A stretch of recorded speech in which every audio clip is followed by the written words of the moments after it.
Est-ce que les Iraniens sont des paillassons? Est-ce qu'on peut jouer avec la vie des civils comme ça? Mais qui il est, Donald Trump, pour venir dire qui doit vivre, qui doit mourir?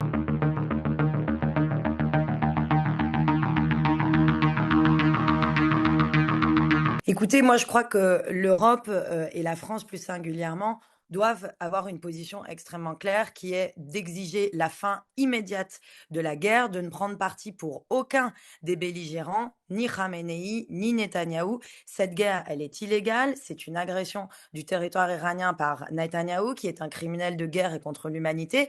Mais en face, il y a un dictateur sanguinaire qui est aussi un criminel de guerre et contre l'humanité, qui a massacré non seulement sa population, mais aussi des civils partout dans le monde. Et donc, il y a une équivalence absolue aujourd'hui entre ces deux-là.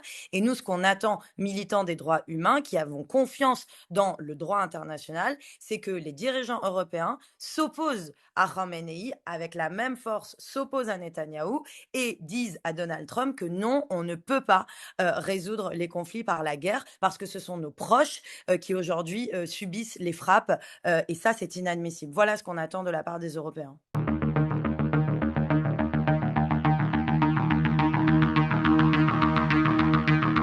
Écoutez, moi, je suis extrêmement choquée quand j'entends cette expression de régime change.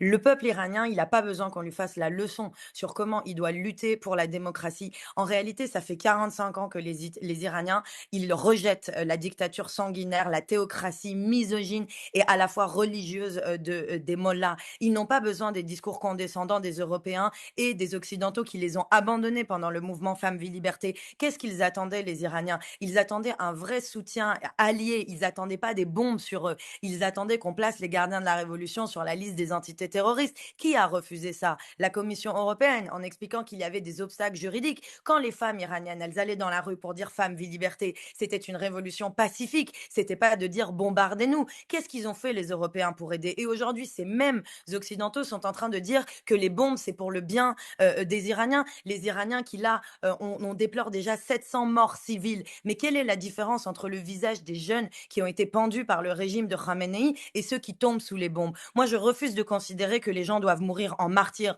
On refuse le culte du martyr. Femme, vie, liberté, c'était la vie. C'était la révolution de la vie. Je crois que les Iraniens veulent vivre et ils n'ont pas de leçons à recevoir. Ce qu'ils veulent, c'est d'avoir leur avenir entre leurs propres mains. Ils vont aller jusqu'au bout de la fin de ce régime. Ils vont faire chuter le régime de Khamenei, mais ils n'ont pas besoin de la condescendance des Occidentaux.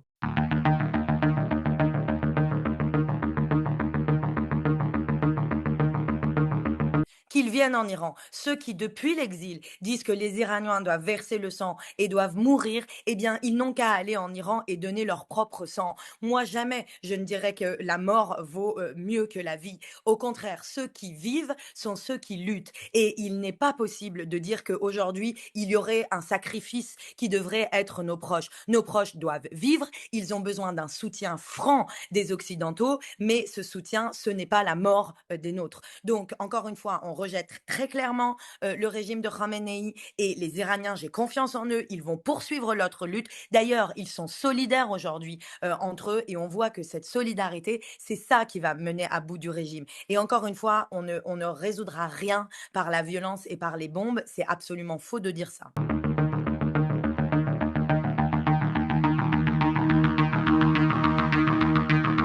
Mais vous savez, moi, je considère que, les 2 se valent. C'est-à-dire qu'il y a eu des provocations, des menaces, de la part de la République islamique qui ont mené, l'Iran vers le chaos, mais celui qui frappe aussi en face, c'est Netanyahou et lui, il dit qu'il le fait à titre préventif, mais en réalité, en droit international, celui qui frappe le premier, eh bien, n'est pas, en légitime défense et donc il est faux de dire que, c'est une guerre, justifiée et d'ailleurs, il refait le mythe de la guerre propre en disant qu'il fait des frappes chirurgicales uniquement sur des sites militaires, uniquement sur les gardiens de la Révolution. On sait que c'est faux. Nos proches nous envoient des nouvelles toute la journée pour dire que ce sont des quartiers entiers qui sont rasés, que ce sont des bâtiments résidentiels et qu'il y a aujourd'hui, si on en croit les décomptes, plus de 700 morts civils. Donc, c'est un mensonge de la part de Netanyahou de dire que c'est une frappe chirurgicale. En réalité, c'est le chaos et donc, cette guerre, elle est ni préventive ni propre. C'est une guerre sale comme toutes les guerres.